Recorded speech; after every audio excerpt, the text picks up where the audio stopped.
الله من قرأ الفاتحة.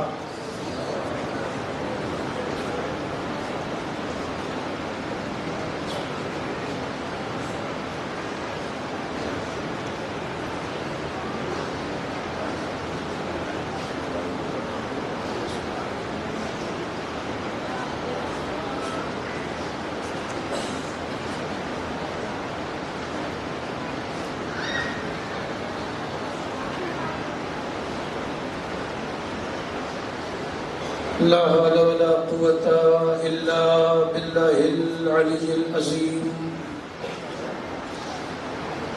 أعوذ بالله من الشيطان اللعين الرجيم. بسم الله الرحمن الرحيم. الحمد لله رب العالمين، والصلاة والسلام على سيد الأنبياء والمرسلين المخاطب بطه وياسين سيدنا ونبينا وشفيع ذنوبنا وحبيب قلوبنا وطبيب نفوسنا مولانا ابی القاسم محمد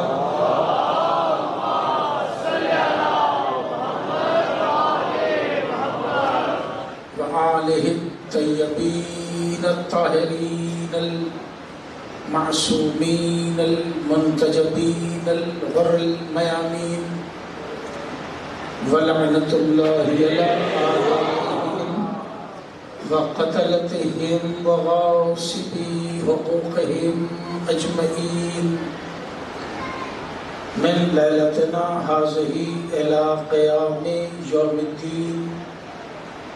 أما بعد فقد قال الله سبحانه تبارك وتعالى في كتاب المبين وأصدق القائلين.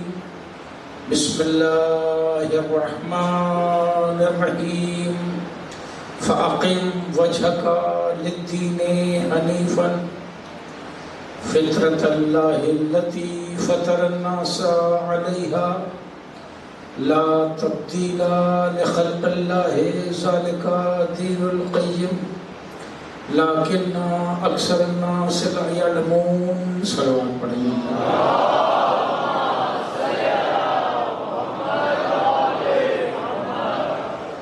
عزیزان محترم، ہدایت امامت سے اب تک اس موضوع پر 8ویں مرحلے کی گفتگو آپ کی خدمت میں ارسال کرنے کی سعادت حاصل کر رہا ہوں.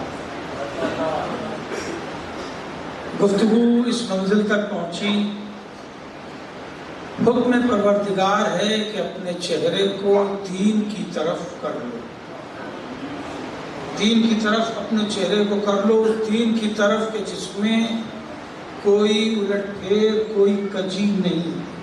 دین حنیف ہے، اور انسان کو ہم نے فطرت الہی پہ پیدا کیا ہے. دین اسی فطرت پہ پیدا ہوا ہے جس فطرت پہ اللہ نے انسان کو پیدا کیا ہے، اور یہی دین قیم ہے، یہی مستحکم دین ہے. لیکن اکثر لوگ اس بات کو سمجھتے نہیں ہیں. مقام توجہ ہے چہرے کو دین کی طرف موڑ لو. دین کی ابتدا میں مسلسل جملے سے آغاز کر رہا ہوں. ابتدا ہے ظاہر بظاہر ذوالعشیرہ سے. اتمام و کمال و قبولیت و رضا ہے غدیر پر. توجہ ہے، ابتدا ہے ذوالعشیرہ سے، اتمام و کمال و رضا، 3 لفظ اختیار کی. یہ ہے غدیر پر. علی یہاں بھی ہے، علی وہاں بھی ہے. توجہ ہے. ایک سلوات پڑھیں محمد و آل محمد پر.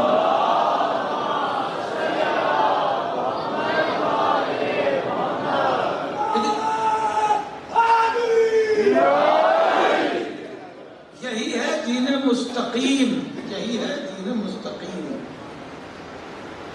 میں جو بھی جملہ آپ کی خدمت کے لیے اختیار کرتا ہوں اس کا ہمارے پورے مضمون سے کہیں نہ کہیں رابطہ ہوتا ہے۔ اب اس جملے کو جہاں سے میں آغاز کر رہا ہوں محفوظ رکھیے گا، انشاءاللہ کام آ جائے گا، کہ ابتدا ذوالعشیرہ اتمام و کمال و رضا، یعنی دین کامل بھی ہوا غدیر میں، دین پہ نعمتیں تمام بھی ہوئی غدیر میں، اور اللہ راضی بھی ہوا دین سے غدیر میں۔ اتمام و کمال و رضا غدیر، علی یہاں بھی ہے اور علی وہاں بھی ہے۔ ذوالعشیرہ کی دعوت کا اہتمام رسول نے کیا اور لوگوں نے خوب دعوت اڑائی، جم کے کھایا اور بغیر ہاتھ پوچھے نکل گئے۔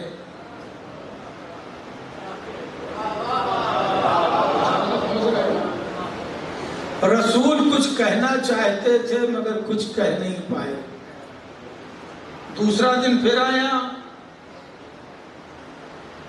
پھر دعوت کھائی اور پھر نکل گئے۔ تیسرا دن پھر آیا، روایت 2 اور 3 دن کی ہے، پھر آیا، پھر لوگ کھانے کے لیے آ گئے۔ بھی جادوگر سمجھ رہے ہو تو کھانے کیوں چلے آ رہے ہو؟ آپ سوچئے۔ مگر پھر کھانے کے لیے چلے آئے اور کھا کے نکلنے کا جواز قائم کر رہا ہے ابو لہب۔ کچھ کہہ کے نکلے نا، جواز قائم کر رہا ہے ابو لہب۔ رسول ادھر کھڑے ہوئے، ادھر ابو لہب کھڑا ہو گیا اور اس نے کہا دیکھو ان کی کوئی بات سننا نہیں، یہ تو بڑے جادوگر ہیں، دیکھا نہیں ہم جیسے کھانے والے اور کٹورا دھرے کا دھرا ہے، وہ بھی تو اپنی کرامات دکھا رہا ہے کہ ہم جیسے کھانے والے اور کٹورا جوں کا توں رکھا ہوا ہے، دھرا ہے، یہ دیکھو کتنے بڑے جادوگر ہیں، لہذا ان کی بات سننا نہیں۔ جب اپنی بات وہ کہہ چکا تو دروازے پہ بیٹھے تھے سرکار ابو طالب، وہیں سے کھڑے ہوئے۔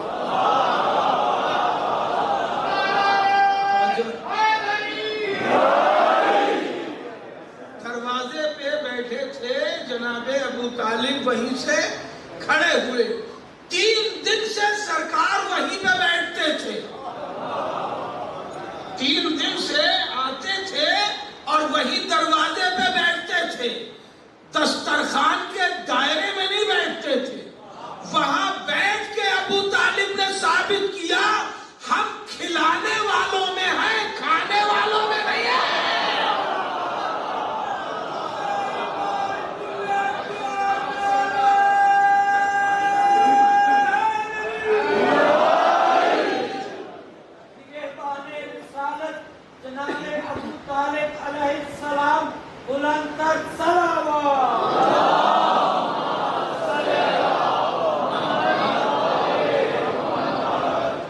وہیں سے کھڑے ہوئے اور کھڑے ہونے کے بعد مڑے ابو طالب ابو لہب کی طرف۔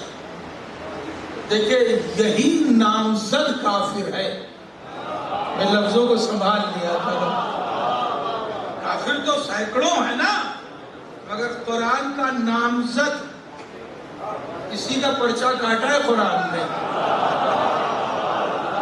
یہ پرچہ کٹا ہوا ہے۔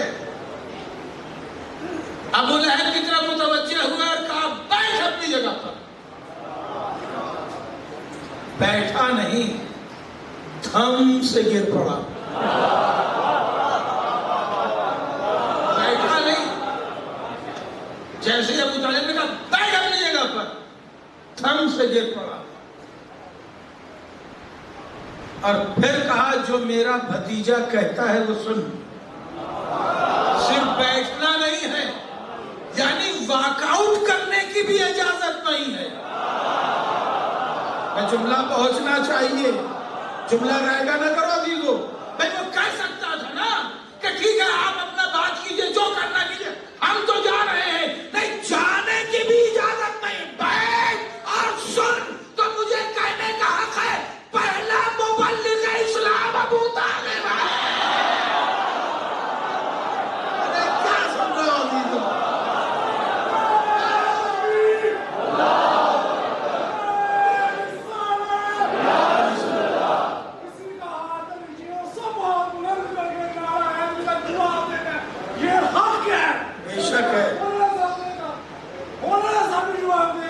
تیار ہے.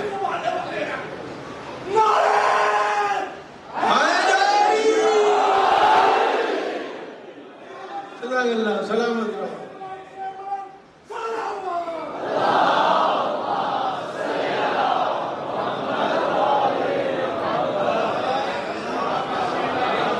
پہلا مبلغ اسلام ابو طالب. ابھی سرکار کچھ بولے نہیں ہے. ابھی تک سرکار اٹھاؤ تاریخ دیکھو، شبلی نعمانی صاحب کو دیکھ لو، تبری دیکھ لو، ابن سعد دیکھ لو. طبقات ابن سعد، وہ ابن سعد نہیں، بڑا مغالطہ ہوتا ہے. دیکھ لو، ابھی تک نبی نے کوئی تبلیغ نہیں کی ہے. اور ابو طالب کیا کہہ رہے ہیں؟ بیٹھ اپنی جگہ پر. اب میرا بھتیجا جو کہتا ہے وہ سن. شوکت فہمی جیسے متعصب ترین رائٹر نے بھی یہ جملہ لکھا. میں جملہ سننا، کب بیٹھ اپنی جگہ پر. اور میرا بھتیجا جو کہتا ہے وہ سن. یہ کہہ کے اسے بٹھایا اور اب مڑے جناب رسالت مآب کی طرف. اور کیا جملہ لکھا شوکت فہمی نے؟ کہتے ہیں قم یا سیدی، اٹھئے میرے سید و سردار.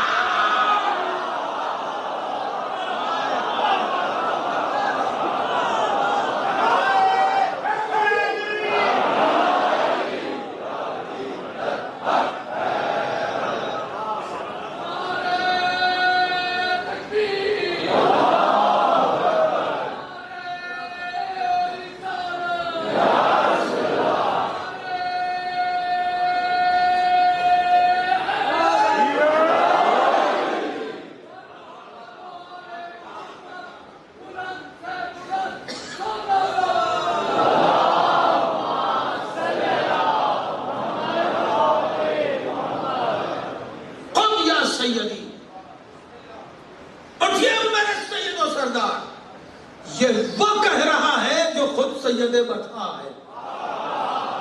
یہ وہ کہہ رہا ہے جو خود سید ہاشم ہے، بنی ہاشم ہے.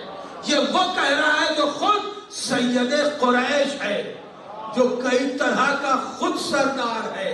وہ کہہ رہا ہے قم یا سیدی، اٹھئے میرے سید و سردار، جو سید قریش ہو، سید مکہ ہو، سید بطحا ہو، سید عرب ہو، سید بنی ہاشم ہو. اتنی سیادتیں لے کے جو مصطفیٰ کو سید پکارے، اس کا ایمان کھنگالنے والے اپنی نسل کھنگال لے.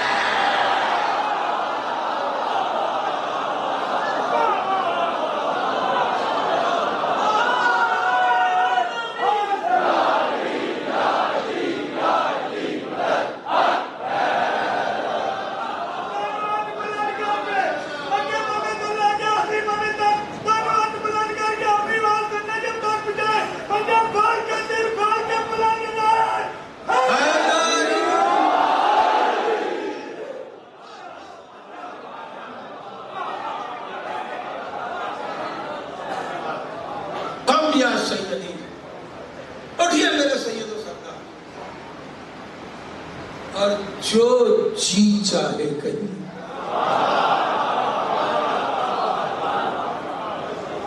اور بھئی کیا کہیے گا یہ تو آپ جانیے، اور وہی بھیجنے والا اللہ جانے. جو جی چاہے کہیے. اس زمین کے اوپر، اس آسمان کے نیچے، جملہ رہے گا نہ کرنا، اس زمین کے اوپر، اس آسمان کے نیچے، جب تک ابو طالب ہے کوئی آپ کا بال بیکا نہیں کر سکتا.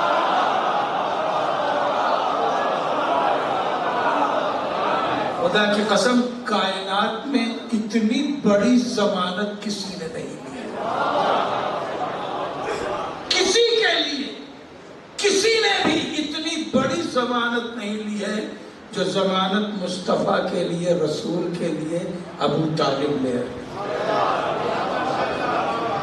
اب سرکار اب کھڑے ہوئے.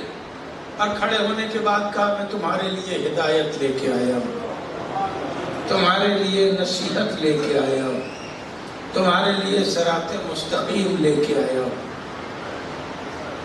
کون ہے تم میں جو ہماری نصرت کرے؟ اس حق کو پہنچانے میں کون ہے جو ہماری مدد کرے؟ کوئی نہیں اٹھا۔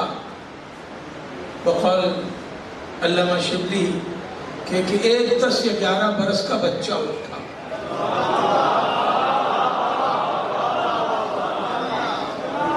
10 یا 11 برس کا ایک بچہ اٹھا، اور اٹھنے کے بعد اس نے کہا انا یا رسول اللہ۔ ہائے ہائے کیا سمجھیں، مل کے صلوات پڑھیے محمد آل محمد۔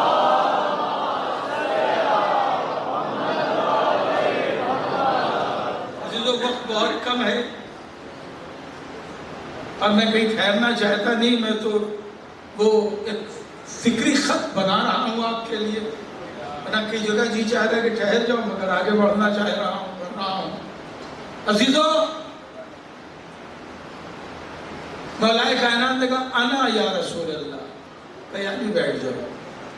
اس کے بعد پھر سارا جملہ دہرایا، میں تمہارے لیے ہدایت لایا ہوں، نصیحت لایا ہوں، صراط مستقیم لایا ہوں۔ کون ہے کہ جو ہماری اس مہم میں نصرت کرے گا؟ پھر کوئی کھڑا نہیں ہوا۔ تیسری بار پھر اعلان کیا، اب علی کھڑے۔ عزیزو، جناب ابو طالب نے رسول کو، پہلے دن ابو طالب خاموش رہے، لوگوں نے کھایا نکل لیے۔ دوسرے دن بھی ابو طالب خاموش رہے، لوگوں نے اس دن بھی کھایا نکل لیے۔ تیسرے دن ابو طالب نے کھا کے جانے نہیں دیا، جانے نہیں دیا نا۔ کہا ابو لہب کو تھا کہ بیٹھ اور اپنی جگہ پر اور گفتگو سن، کوئی دوسرا بھی اٹھنے کی ہمت نہیں کر سکا۔ سب کے سب بیٹھے ہوئے سن رہے ہیں۔ اب نبی کھڑے ہوئے اور وہ حکم جو نبی کے پاس آیا تھا، وَأَنذِرْ عَشِيرَتَكَ الْأَقْرَبِينَ، اور کہنے اب یہ دعوت ذوالعشیرہ اللہ کے کہنے پہ ہوئی ہے کہ میرے نبی آپ اقربین کو بلائیے اور انہیں اللہ سے ڈرائیے، ان کی دعوت کیجئے۔ دعوت رسول نے کی ہے، بلایا رسول نے ہے، توجہ ہے۔ اور سب جمع ہوئے، رسول کھڑے ہوئے، مگر رسول پہلے دن کچھ کہہ نہ سکے، دوسرے دن کچھ کہہ نہ سکے، تیسرے دن جناب ابو طالب نے موقع فراہم کیا کہ نبی بولے۔ جب ابو طالب نے موقع فراہم کیا تب سرکار بولے اور اسلام چل نکلا۔ ہائے ہائے ہائے، میں لفظیں سنبھال لینا۔ ابو طالب بولے اور اب اسلام چل نکلا، تو مجھے کہنے کا حق ہے کہ آج اسلام کی عمارت، اسلام کا قلعہ چاہے جتنا بڑا ہو، سنگ بنیاد ابو طالب کی ہے۔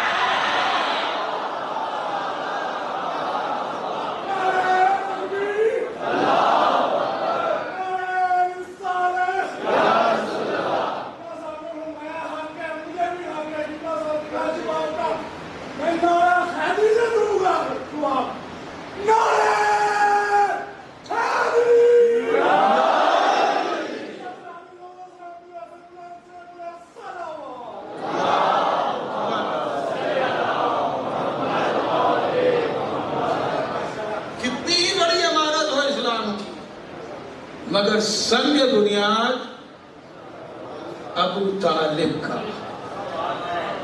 سنگ بنیاد ابو طالب نے رکھی، عمارت رسول نے چننا شروع کی، اعلان کیا۔ اور اب اعلان کرنے کے بعد جملہ پہنچنا چاہیے عزیزو کہ جب تیسری بار مولا کائنات کھڑے ہوئے کہا انا یا رسول اللہ، اے اللہ کے رسول، میں انا ناصرو کا یا رسول اللہ، اے اللہ کے رسول میں آپ کا ناصر میں آپ کا مددگار ہوں. تو علی کو قریب بلایا. بلانے کے بعد چہرہ کیا لوگوں کے سامنے, پشت پر ہاتھ رکھا, اور ہاتھ رکھنے کے بعد ملائے کائنات کی پشت پر کہا ھذا اخی. توجہ, ھذا ید العشیرہ ہے. ابھی قولوا لا الہ الا اللہ کی صدا بھی نہیں بلند ہوئی ہے مکہ میں. ابھی رسول نے لا الہ الا اللہ بھی نہیں کہا ہے, اور مگر یہ کہہ رہے ہیں ایھا الناس ھذا اخی وصی و وزیری و خلیفتی من بعدی. اے لوگوں, یہ میرا بھائی ہے, میرا وصی ہے, میرا وزیر ہے, اور میرا خلیفہ ہے میرے بعد.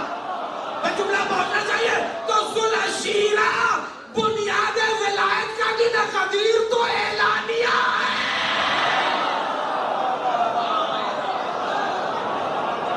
دین یہاں سے شروع.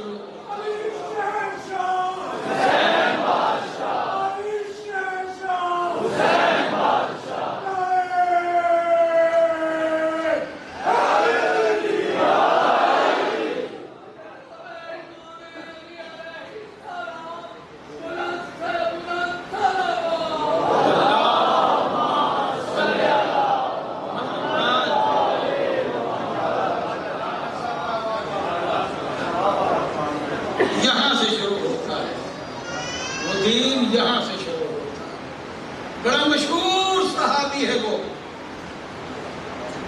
تنہا صحابی ہے کہ جس نے 7 معصومین کی زیارت کی. 7 معصومین کی خدمت کی, 7 معصومین سے حدیثیں لی, اور براہ راست رسول کے صحابیوں میں آخری صحابی ہے. اس کے بعد تابعین کا سلسلہ شروع ہو جاتا ہے. اس کا نام ہے جابر ابن عبداللہ انصاری. 7 معصومین کی جس نے خدمت کی ہے, 7 معصومین سے جس نے روایت لی ہے. عزیزو, 14 میں سے 7 کے ساتھ ہے. بھائی توجہ ہے, آدھی عصمتوں کے ساتھ. وہ ہے جناب جابر ابن عبداللہ انصاری. رسول کے ساتھ 18 جنگوں میں شریک ہوئے ہیں. رسول کے ساتھ 18 جنگوں میں شریک ہوئے ہیں. مولا کائنات کے ساتھ جمل میں بھی رہے, صفین میں بھی رہے, نہروان میں بھی رہے. آپ توجہ کر رہے ہیں آپ؟ اب اس سے زیادہ حق پہچاننے والا کون ہوگا؟ اس سے زیادہ حق کے قریب رہنے والا کون ہوگا؟ جناب جابر جن سے حدیثیں سب نے لی ہیں. اور جملے کی لاج رکھ لینا, جہاں سے میں آپ کو لے کے یہاں تک آیا, جن پہ رسول نے اعتماد کیا, جن پہ معصوم عالم نے بھروسہ کیا. کوئی شب جمعہ نہیں جاتی. ممکن ہے جناب سلمان یاد نہ کیے جائیں, ابو ذر یاد نہ کیے جائیں, مقداد یاد نہ کیے جائیں, عمار یاد نہ کیے جائیں, مگر ہر شب جمعہ جناب جابر یاد کیے جاتے ہیں. جملہ پہنچ رہا ہے. جب شب جمعہ کتاب کھلتی ہے, گفتگو شروع یہیں سے ہوتی, ان جابر ابن عبداللہ الانصاری ان فاطمۃ الزہرا. توجہ ہے, پوری شیعی دنیا جسے ہر شب جمعہ یاد کرتی ہے اسے جابر کہتے ہیں. کیوں یاد کرتے ہیں انہیں؟ اس لیے کہ ان پہ زہرا نے بھروسہ کیا. معصوم عالم نے ان پر اعتماد کیا ہے، معتمد زہرا۔ اور جناب جابر کو بلا کر کے پوری حدیث قصہ انہیں سنائی ہے۔ بی بی آپ نے اتنا بھروسہ کیوں کیا؟ کہا اس لیے کہ میرے بابا نے بھروسہ کیا۔ جملہ پہنچ رہا، میں نے اس لیے بھروسہ کیا ہے کہ میرے بابا سید المرسلین نے بھروسہ کیا۔ سرکار خطبہ دے رہے ہیں، بالکل نوجوان ہیں جناب جابر، آئے بیٹھ گئے، کہا جابر یہاں میرے قریب آؤ۔ جناب جابر قریب گئے اور جانے کے بعد کہا جابر خوشا قسمت، کتنی اچھی تمہاری قسمت ہے کہ تمہاری ملاقات میرے ہم نام سے ہوگی، یعنی محمد باقر علیہ السلام سے، پانچویں امام۔ جابر جب تم میرے بیٹے میرے ہم نام سے ملنا، جو میری شبیہ ہوگا صورت میں، سیرت میں، چال میں، ڈھال میں، وہ باقر العلوم ہوگا، علم کی گتھیاں سلجھانے والا۔ اسی لیے کبھی جناب جابر نے یا محمد کہہ کے نہیں پکارا، وہ پکارتے رہتے تھے، آنکھ سے کم دکھائی دینے لگا تھا تو وہ پکارتے رہتے تھے یا باقر العلوم، یا باقر العلوم۔ اور خود محدث تھے، مجتہد تھے، عالم تھے، مدینے میں درس دیتے تھے۔ درس دیتے دیتے جب سانس لیتے تھے تو کہتے تھے یا باقر العلوم۔ ہائے ہائے، اب تو نعرہ حیدری کا جواز نہیں نہ پوچھو گے۔ درس دیتے دیتے جب درمیان میں سانس لیتے تھے تو کہتے تھے یا باقر العلوم۔ لوگ کہتے تھے بیچارے بوڑھے ہو گئے، اب ذہن کام نہیں کرتا۔ بھائی جس کا ذہن کام نہیں کرتا وہ کچھ بھی بولتا، اتنا سجا ہوا جملہ نہیں بولتا۔ یا باقر العلوم، کیوں؟ اس لیے کہ امام نبی نے یہ کہا تھا کہ وہ باقر العلوم، اس لیے لقب سے ہی پکارتے تھے۔ کوئی محمد نام رکھ کے یہ نہ سمجھنے لگے کہ ہم ہی کو پکار رہے ہیں، کئی محمد تھے اس وقت مگر باقر کوئی نہیں تھا۔ جملہ رائے گا کر رہے ہیں، پورے مدینے میں باقر کوئی نہیں تھا۔ محمد تو کئی تھے، محمد ابن ابی بکر موجود تھے گھر کے اندر، اس لیے یا محمد نہیں پکارا، یا باقر العلوم۔ علوم اس لیے بھی لگا دیتے تھے کہ کوئی جاہل اپنے کو نہ سمجھنے لگے۔ پہنچ رہے ہیں، درمیان درس بھی پکارتے رہتے، کسے پکارو کا مجھے کسی کا انتظار ہے۔ جملہ رہے گا نہ کرنا عزیز، مجھے کسی کا اتنا بڑا صحابی ہے انتظار امامت کر رہا ہے۔ اب تو یقین ہو گیا نا کہ انتظار امامت سنت صحابہ ہے۔ بڑا جملہ پڑھ رہا ہوں عزیزو، انتظار امامت سنت صحابہ ہے، اور یقین کے ساتھ انتظار کر رہے ہیں۔ جس طرح، اب جملہ رہے گا نہ کرنا، جس طرح حکم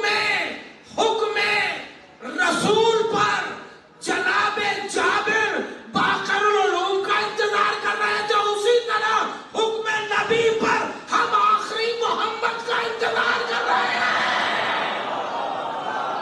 وہ بھی تو رسول کا ہم نام ہے۔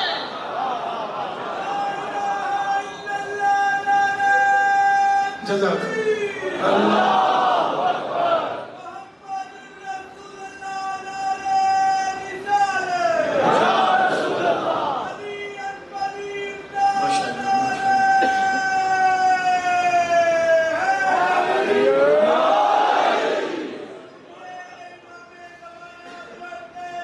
جزاک اللہ.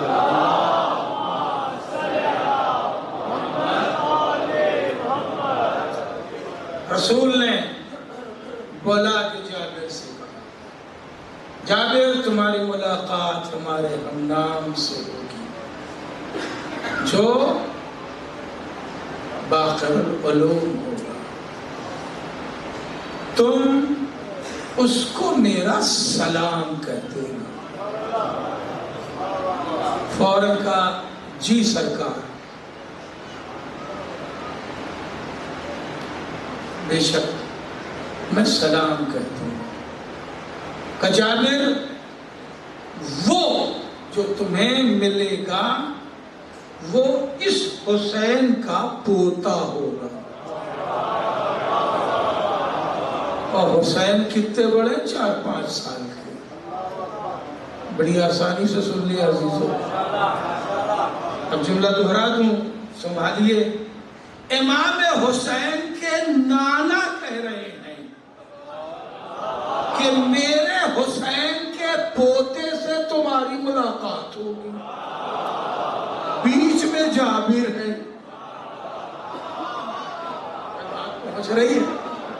اب ذرا تناسب نکال لیجیے.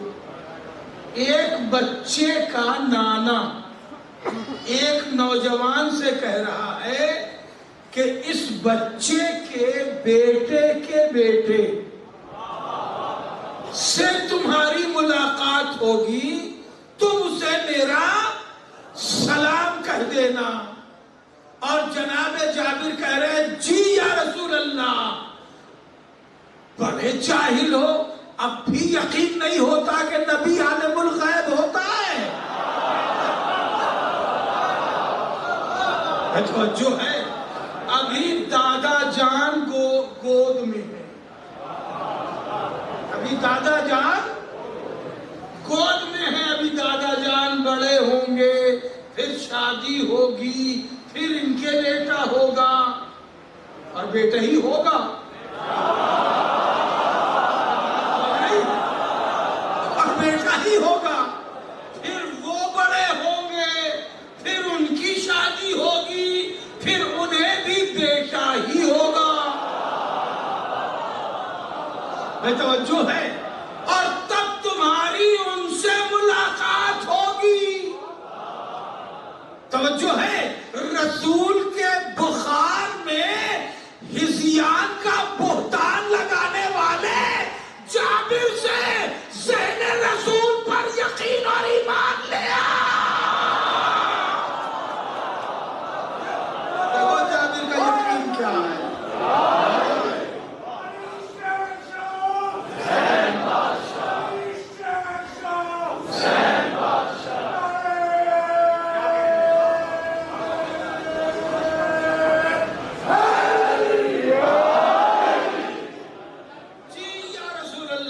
انشاءاللہ میں یہ امانت پہنچا دوں گا. ارے جابر سنبھل تو جاؤ، ابھی تم نوجوان ہو، ابھی امام کی شادی ہو، جوان ہو، بیٹے ہوں، پوتے ہوں.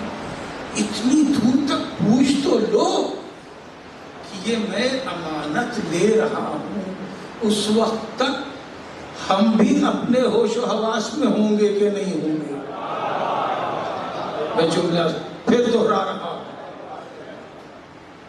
اتنے زمانے بعد ہمارا حافظہ صحیح رہے گا، ہوش و حواس صحیح رہے گا، آپ کی کہی ہوئی بات یاد رہے گی. پوچھ تو لو. جناب جابر کہیں گے زمانے کو یہی تو بتانا ہے کہ جو دوسرے کے دماغ کی ضمانت لے لے اس کے دماغ پر اثر نہیں ہوتا. میں جملہ پہنچ رہا. رسول امانت ہمیں دے رہے ہیں تو انہیں ہمارے حافظے پہ بھی یقین ہے، شعور پر. کہ یہ تو بات کی بات ہے، پہلے یہ تو پوچھ لو کہ زندہ بھی رہو گے کہ نہیں. ٹھیک ہے تھوڑا سا ان کا تفاوت ہے جناب امام حسین میں اور جناب جابر میں. چلو امام حسین کی حیات تک، چلو ان کے بیٹے کا دیدار ہو جائے گا، مگر بیٹے کا بیٹا زندہ بھی رہو گے۔ جابر آواز دیں گے بے وقوف، یہ میں نے لپک کی امانت لی ہی اسی لیے ہے کہ جب تک یہ امانت میرے پاس رہے گی ملک الموت کو میرا انتظار کرنا ہوگا۔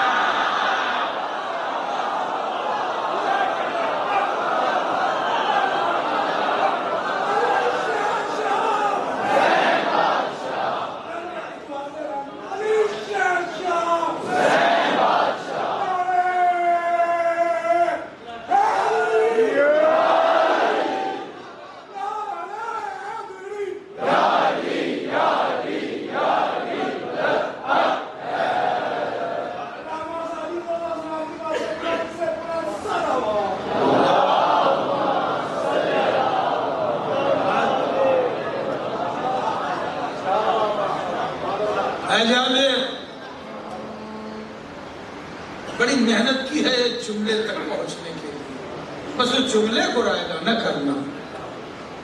پہلے جملے سے یہاں تک میں اسی زاویے سے چلا آیا ہوں آہستہ آہستہ۔ رسول زبان کی ضمانت لے رہے ہیں، رسول دماغ کی ضمانت لے رہے ہیں، رسول حافظے کی ضمانت لے رہے ہیں، رسول حیات کی ضمانت لے رہے ہیں۔ کتنی ضمانتیں لے لی رسول نے؟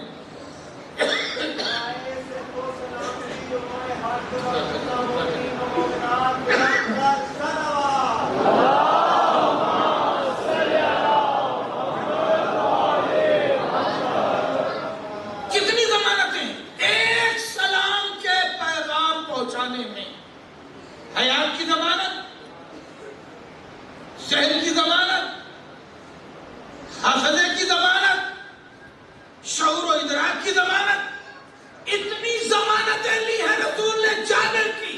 رسول نے بھی اعتماد کیا ہے، زہرا نے بھی اعتماد کر کے عظیم روایت جابر کے حوالے کر دی ہے، اور وہ جابر مدینے سے لے کے کوفے تک جب بھی گزرتے ہیں تو ایک ہی جملہ بار بار کہتے ہوئے گزرتے ہیں، علی خیر البشر من ابا فقط کفر۔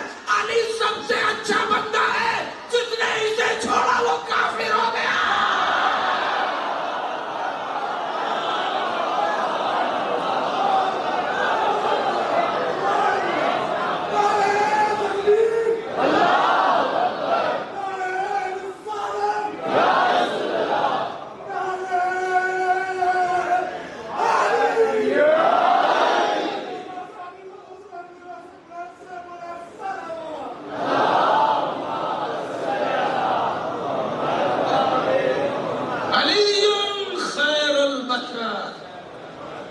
علی سب سے اچھا آدمی، من ابا فقط کفر، اور جس نے بھی علی کو چھوڑ دیا وہ کافر ہو گیا۔ اب ایک صحابی نے یہ کہا ہے، اب کہو صحابی نجوم کی طرح ہے، ہم ماننے کو تیار ہیں۔ رسول کا صحابی ہے اور اس کا یہ فتویٰ ہے کہ جس نے علی کو چھوڑ دیا وہ کافر ہو گیا۔ اب چاہے جتنی اذیتیں دے دو، کہے ہوئے سے ہم پلٹتے نہیں، کہے ہوئے سے ہم۔ شہید ثالث اسی آج کے لاہور کے قاضی القضات تھے، شہید اول، شہید ثانی، شہید ثالث، اسی آپ کے لاہور کے قاضی القضات تھے۔ حکیم فتح گیلانی سے آ کے انہوں نے ملاقات کی ایران سے، انہوں نے انہیں بادشاہ اکبر کے دربار تک پہنچایا۔ گیلانی خاندان کا بڑا کام رہا، اور دربار اکبری میں جب آپ پہنچے تو وہاں ابو الفضل فیضی بڑے لوگ، انہی میں آپ بھی شامل ہوئے اور اپنے علمی کارنامے سے بادشاہ کو اتنا مرعوب کر دیا کہ قاضی القضات ہوئے چیف جسٹس۔ معمولی بات نہیں، چیف جسٹس قرار پائے. اس کے بعد جہانگیر کا دور آ گیا. جہانگیر کا دور 5 سال تک قاضی علیہ الرحمہ نے دیکھا. اکبر کے زمانے میں کسی کی چل نہ پائی، مگر چونکہ جہانگیر بس جہانگیر ہی تھا.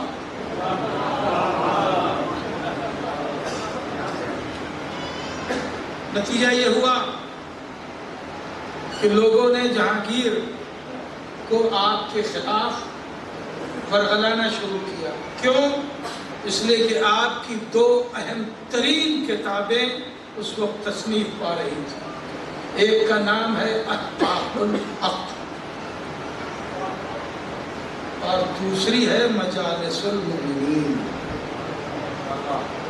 مجالس المومنین وہ عظیم کتاب ہے کہ جس نے اپنے وجود سے پورے کشمیر کا مناظرہ سنبھالا. آج جو کشمیر میں یہاں سے وہاں تک مذہب حق کو جاننے اور ماننے والے ہیں، یہ مجالس المومنین کی وجہ سے. بات مناظرہ اسی کتاب سے.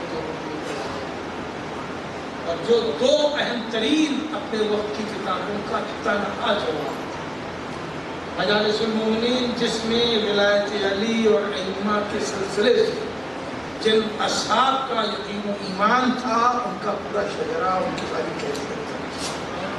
اصل میں یہ بات اس وقت کہی جا رہی تھی جس کے اوپر بڑا لوگوں نے زور دیا ہوا تھا کہ کسی بھی صحابی نے مولائے کائنات کو اس طرح قبول ہی نہیں کیا. اور وہ حالات و اتفاقات تھے، مجبوری تھی جو سرکار نے اپنی دارالسلطنت کو قبول کیا اور پھر ان کے مقابلے میں بھی صحابی ہی کھڑا ہو گیا.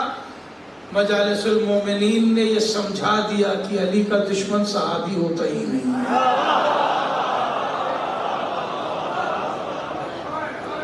صلوات پڑھ لیں محمد و آل محمد.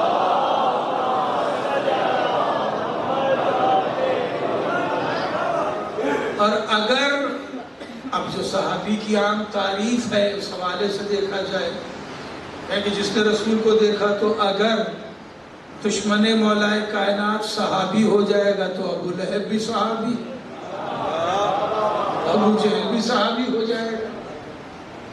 اور کیا یہ 2 کتابیں تصنیف پا رہی تھیں اور انہی دونوں کتابوں کے حوالے سے اس کی نقل حاصل کر کے اور بادشاہ کو دے کے اور آپ کے قتل کے لیے اسے شراب پلا کر کے فتویٰ لے لیا گیا. کہ خطوط موجود ہیں. جب حالات بہت خراب ہو رہے تھے، آپ کی شکایت ہو رہی تھی، تو کچھ لوگوں نے انہیں خط لکھ کے کہا کہ آپ تقیہ کیوں نہیں کر لیتے. اللہ اکبر، کیا قیمتی جواب ہے، چیزوں کو قبول کر لینا. اسے انہوں نے کہا کہ تقیہ کم علم اور جاہلوں کے لیے.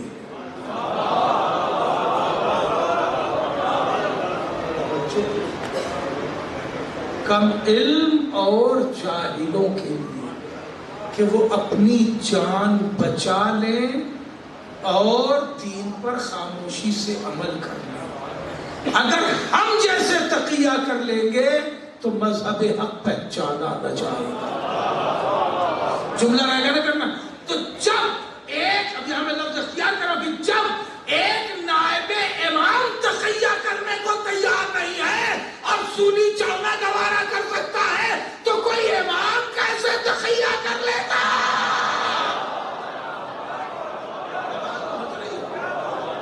اب نہ پوچھنا حسین کربلا کیوں چلے آئے. کے سامنے رکھی گئی کتابیں. احقاق بڑی اہم کتاب ہے. امامت کے ثبوت و دلیل کے لیے درس خارج میں پڑھائی جاتی ہے.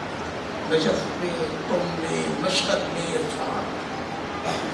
درس خارج اس کا باب امامت پڑھایا جاتا ہے.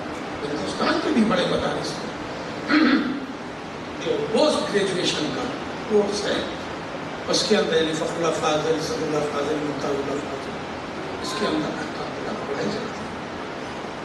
اہم ترین کتاب. اور مجالس المومنین مباحث اور ناظرین کی کتاب تاریخ یہ کتابیں رکھی گئی، بس آپ انکار کر دیجئے کہ آپ کی تحریر نہیں ہے، جان بچ جائے گی. بہت آسان سی بات. کہتے نہیں بھائی ہم اس سے انکار کر رہے ہیں، برات کر رہے ہیں، میری تحریر نہیں، جو کچھ لکھا ہے وہ صحیح نہیں ہے، اور بھی کسی کی تحریر آپ کی جان بچ جائے گی. کہا نہیں، یہ ہو ہی نہیں سکتا، یہی میرا ایمان ہے جو میں نے لکھا. کہا پھر قتل کے لیے تیار ہو جائیے. کہا میرے جد نے مجھے پہلے ہی آگاہ کر دیا. آپ کے لیے مشہور یہ واقعہ.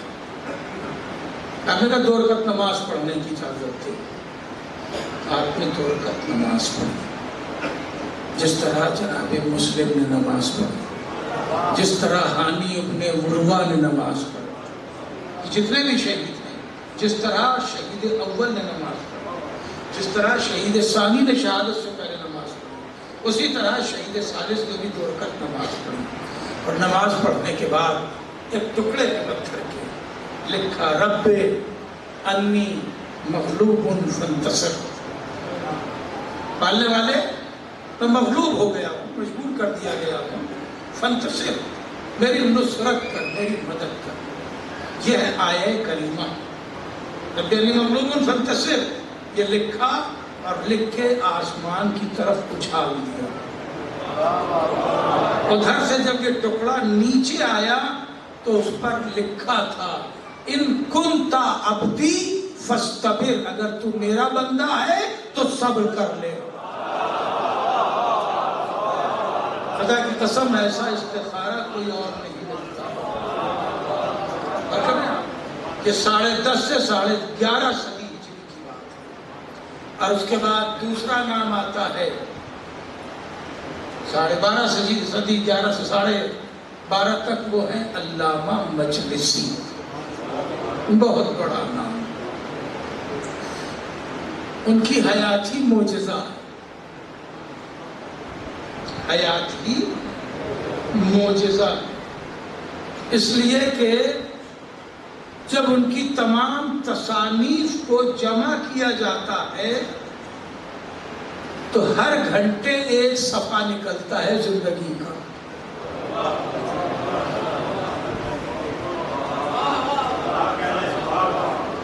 بہار الانوار 20,000 حدیثیں اس میں ہیں. تو بہار تو کئی جلدوں میں ایک کتاب ہے، ایسی جانے کتنی کتابیں، سب کئی جلدوں کی کتابیں، بہت سی کتابیں. اللہ مجلسی بتائیں کہ ہر ایک گھنٹہ، تو کیا وہ سوتے نہیں تھے؟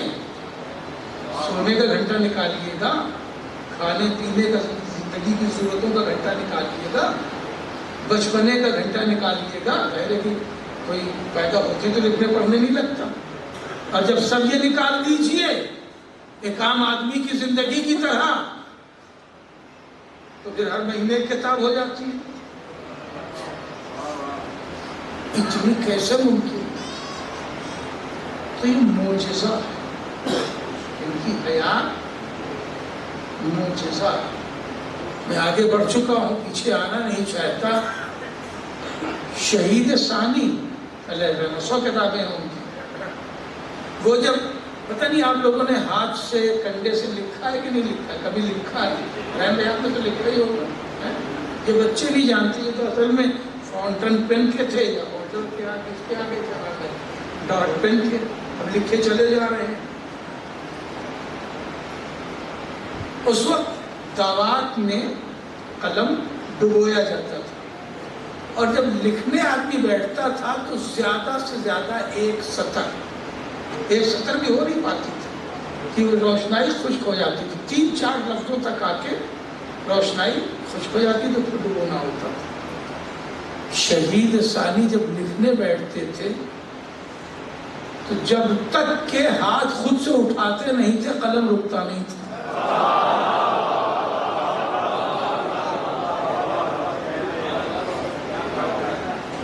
وہ لکھے چلے جا رہے رو میں، اور قلم ہے کہ چلا جا رہا ہے. جب عادتاً قلم اٹھا کے ڈبوتے تھے تو گویا وہ تر ہوتا تھا، ورنہ صفحے کا صفحہ لکھ ڈالا ہے اور قلم رکتا نہیں. اور کر رہے ہیں آپ علامہ ہلی میں گزر چکا ہوں، پھر پتہ نہیں کیا کروں، جب بے چینی ہے کہ 8-9 مجلس میں کہاں تک، پھر میں نے تو 1250 سال تک پہنچا دیا ایک سلسلے سے، 200 سال ہے، کل انشاءاللہ اسے مکمل کر دوں گا۔ 1 گھنٹے کے 20 منٹ میں 200 سال، یہ بھی تو معجزہ ہی ہے۔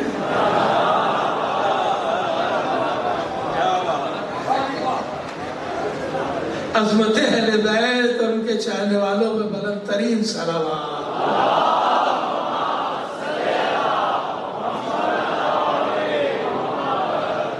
علامہ ہلی کا ایک واقعہ سن لیجیے، بہت غور سے، گزر چکا ہوں لیکن یہ کوئی باتیں سمجھ آئی نہیں۔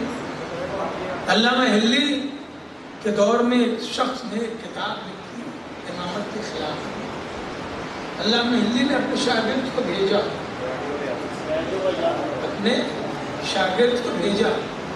کہ جاؤ اور اس کی شاگردی کرو، اور جب شاگردی کر لو، میرے اس کتابیں سے چھپی تو تھی نہیں کہ 1000 چھپ گئی لکھنے لگی، وہ تو ایک ایک کتاب لکھی جاتی تھی، دکھاتے تھے لوگ یہ میں نے لکھا ہے، اور اسی کے اوپر ہے نا سوشل میڈیا بن جاتا تھا۔ اما فلانے نے غضب کی لکھ دی، فلانے نے غضب کیا لکھا وہ کسی کو یاد نہیں، وہ ان کے پاس۔ اب کوئی مناظرہ کرنے والا جاتا تھا تو جا کے پوچھتا بھی کیا لکھا، کہ دیکھو یہ لکھا ہے، یہ ہوتا تھا۔ اور آگے یہاں تک بھیج دیا اپنے شاگرد کو، جاؤ اس کی شاگردی اختیار کرو۔ اس کی شاگردی میں وہ رہا 1 برس تک۔ جب بہت زیادہ اعتماد ہو گیا تو کہا کہ 1 دن کے لیے کتاب ہمیں بھی دے دیتے کہ ہم بھی مطالعہ کر لیتے۔ کہا ٹھیک ہے لے لو، بڑی مشکل سے دیا ان کو کتاب۔ شاگرد لے کے سیدھے علامہ ہلی کے پاس آیا، علامہ اس کو نقل کرنے کے لیے بیٹھے، مغرب کے بعد لکھے جا رہے، ضخیم کتاب ہے، یہاں تک کہ نصف شب آتے آتے علامہ تھک کے سو گئے۔ جب صبح آنکھ کھلی تو پوری کتاب مکمل تھی۔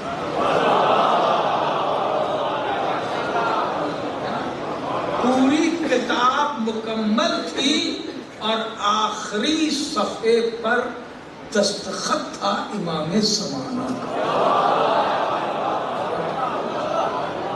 اس کے بعد تب تک علامہ نے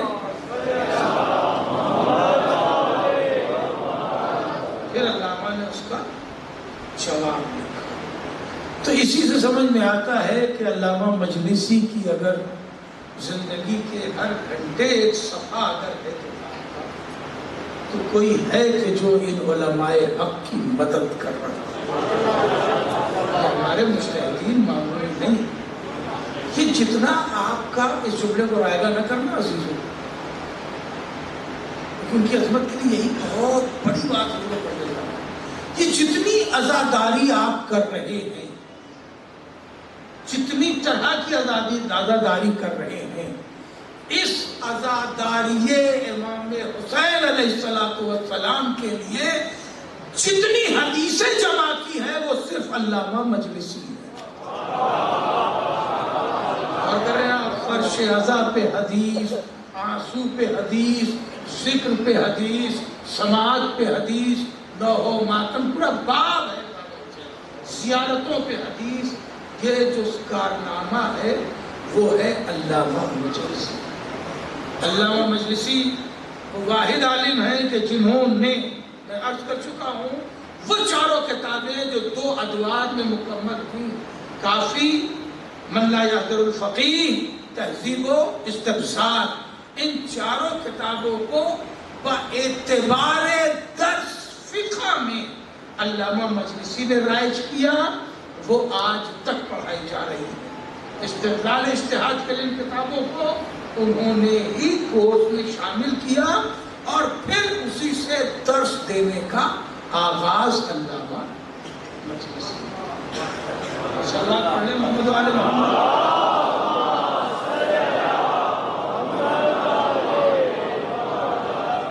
بس گفتگو سمیٹ کے وقت بالکل مکمل ہو چکا ہے، مجھے بہت پڑھنا تھا مگر میں وہاں تک نہیں جا سکا۔ یہ علماء حق ہے کہ جنہوں نے اپنی قربانیاں دے دی، معمولی قربانی ہے، گدی سے زبان کھینچ لی گئی، شہید کی گدی سے زبان کھینچ لی گئی، اور ان کا جنازہ جہاں پورا شہر کا پھینکا جاتا تھا وہاں پہ لے جا کے پھینک دیا۔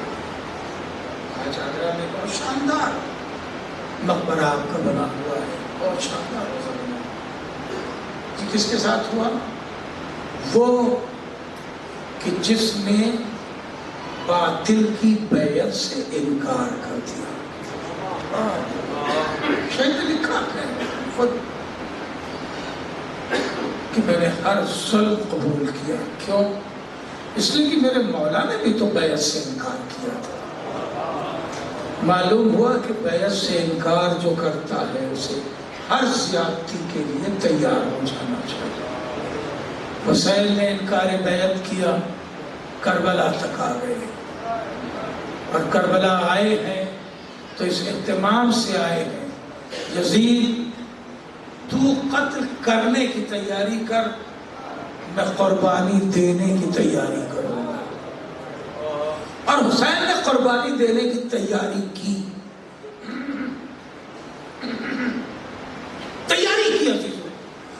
ورنہ ایک عباس پورے لشکر کے لیے کافی تھا، کافی تھا۔ میں دلیل سے بات کرنا چاہتا ہوں، ایک عباس کافی تھا۔ وقت نہیں، ورنہ میں اور کچھ پڑھنا چاہتا تھا۔ ایک عباس کافی تھا۔ امام نے عباس کو جنگ کی اجازت دی ہی نہیں، جبکہ حیات میں کئی مرحلے آئے۔ امام حسن کے جنازے پہ تیر برسا، عباس بکھر گئے، حسین نے روک لیا۔ دربار میں مدینے کے مطالبہ بیعت پر سر تک مروان کی تلوار پہنچ گئی تھی، مگر حسین نے روک لیا۔ اور کا لشکر جب ملا پھر عباس بکھر گئے، قبضہ شمشیر پہ ہاتھ ڈال لیا، حسین نے پھر روک لیا۔ 7 محرم کو جب لشکر بڑھا، جس کی کم سے کم بھی تعداد ہے تو 10,000، وہاں غور کرے 10,000 آدمی کے سامنے یہ 150 خیمے کی اوقات کیا، جبکہ سب کے پاس تلواریں ہیں۔ ٹوٹ رہا ہے لشکر، بڑھتا چلا رہا ہے، ایک ہی آواز ہے، خیمے اجاڑ دو، حسین کو فراق سے ہٹا دو۔ موت، ہنگامہ، شور بڑھ رہا ہے۔ حسین نے کہا بھیا عباس، ذرا اس بڑھتے ہوئے لشکر کو دیکھنا تو۔ جناب عباس نے تلوار کھینچی، ابھی آج تلوار ہے، 9 محرم تک تلوار تھی، 10 محرم کو عباس کے پاس تلوار نہیں تھی۔ تلوار کھینچی، آگے بڑھے، اور ایک بار نشان کھینچا، فرات کے کنارے نشان کھینچا۔ نشان کھینچنے کے بعد تلوار رکھی نیام میں، تلوار بلند کیے نہیں کھڑے تھے، تلوار رکھی نیام میں، ہاتھوں کو باندھ لیا اور آواز دی ذرا بڑھ کے دکھاؤ۔ اللہ، پورا لشکر عباس کی آنکھوں پر ٹھہرا ہوا، کب بڑھ کے دکھاؤ۔ یاد رکھنا، جس نے بھی اس نشان کے ادھر پیر کر دیا پھر وہ زندہ واپس نہیں جائے گا۔ کوئی ایک نہ بڑھتا، مل کے پورا لشکر ہی بڑھ جاتا۔ عباس تو اکیلے ہی کھڑے تھے نا۔ آپ غور کریں میں کیا پڑھ رہا ہوں۔ جناب علی اکبر آگے بڑھے تھے، جناب زہیر بھی آگے بڑھے تھے۔ ان لوگوں سے کہا نہیں، آپ جائیے اپنے خیمے میں بیٹھیے، آقا نے صرف مجھ سے کہا۔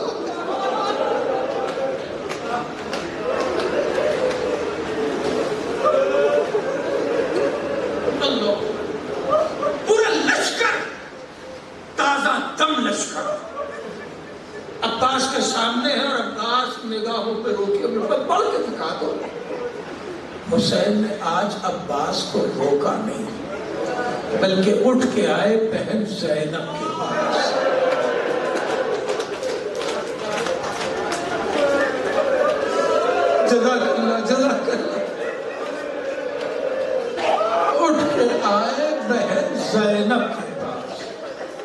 شاید عباس کو موقع فراہم کر رہے ہیں تاکہ زمانہ اس بات کا گواہ ہو جائے کہ اگر میں عباس کو اجازت جنگ دے دوں تو اکیلا عباس کافی ہے۔ اب کتنا وقفہ حسین نے مہلت دی ہے عباس کو سمجھنے کے لیے، وہ اس منظر سے واضح ہو جاتا ہے۔ آئے خیمے میں بہن کے پاس، آواز دی بہن میں نے اپنے شیر کو مدینے میں 2 بار روکا، بھیا کے جنازے پہ، دربار میں، پھر ہر کے لشکر کے پاس بھی میں نے اپنے بھیا کو روک لیا، میرے شیر پانی کا انتظام کر۔ بہن میں نہیں چاہتا میرا شیر ٹوٹ جائے، بہن اب میں نہیں بلاؤں گا، عباس کو اب تم بلا لو۔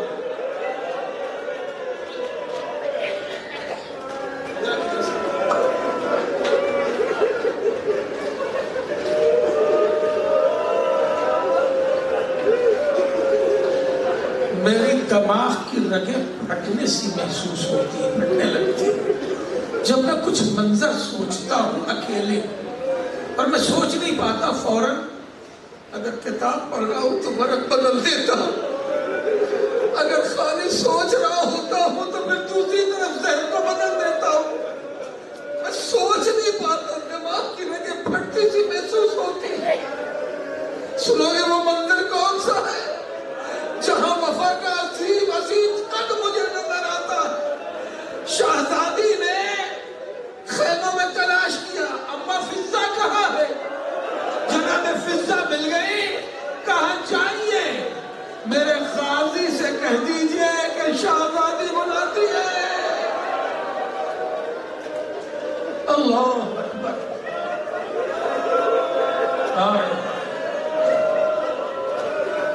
جناب فضہ بڑھ کے آئی، آواز دی، سرکار آپ کو شہزادی زینب بلاتی ہے۔ عباس نے فوراً سر چھپا لیا اور اپنے آپ سے کہا، عباس لگتا ہے ابھی وہ کربلا نہیں آئی۔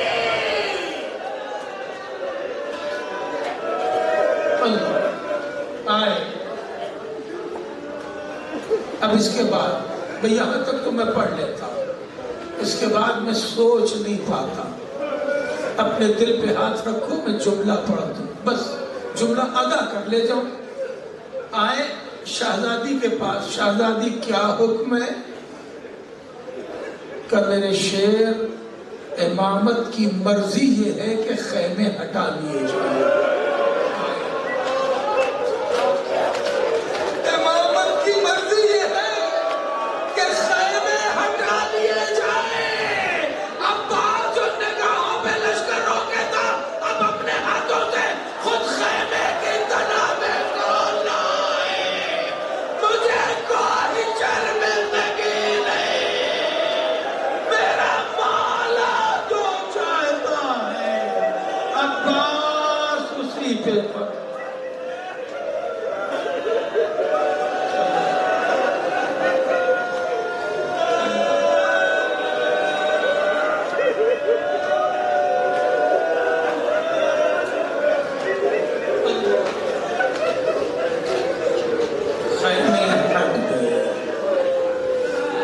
بس ادادارو،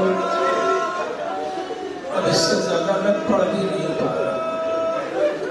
ہٹ گئے خیمے، خیمے ہٹا دی عباس نے، اپنے ہاتھوں سے رسیاں کھول دی، خیمے لپیٹ دیے، بچوں کو لے کے آ گئے دور، ترائی سے بہت دور۔ خیمے نصب ہو گئے، 10 محرم آ گئی، حسین نے تلوار لے لی، ایک نیزہ خطی دے دیا، علم دے دیا، اب قربانیاں پیش ہو رہی ہیں۔ عزیزوں، عباس بار بار کہہ رہا، مولا اب مجھے لڑنے کی اجازت دے دیجئے۔ آقا اب تو کربلا آ گئی نا، اب تو جنگ شروع ہو گئی۔ اپنے نوجوان بیٹے فضل کا لاشا عباس لے آئے، نہیں پڑھا جاتا یہ مسئلہ، نوجوان بیٹے فضل کا، جن سے آپ کا لقب ہے ابو الفضل العباس، لے آئے۔ اس کے بعد اپنے تین بھائیوں کا لاشا لے آئے۔ کوئی وفا کی انتہا ہے؟ تین بھائیوں کا لاشا آقا کے ساتھ جا کے لے آئے، اور ہر بار کا آقا اب مجھے اجازت دے دیجئے، آقا اجازت دے دیجئے تاکہ اب اس کے بعد ابن سعد لاشیں اٹھائے۔ ہر بار امام نے کہا بھیا تم تو میرے لشکر کے علمدار آئے، ابھی آپ شبیہ علم ہی کی زیارت کریں گے۔ یہ شبیہ اسی لیے تو اٹھائی جاتی ہے کہ حسین نے عباس کو علمدار بنایا تھا، اور سارا دن یاد دلاتے رہے میرے شیر تم تو میرے لشکر کی علمدار ہو، میری شان ہو۔ مگر جب عباس نے دیکھا اکبر کے علاوہ کوئی باقی نہیں ہے تو ہاتھوں کو جوڑ کے آئے، لفظیں بدل دی، آقا اب عباس کو بھی مرنے کی اجازت دے دے۔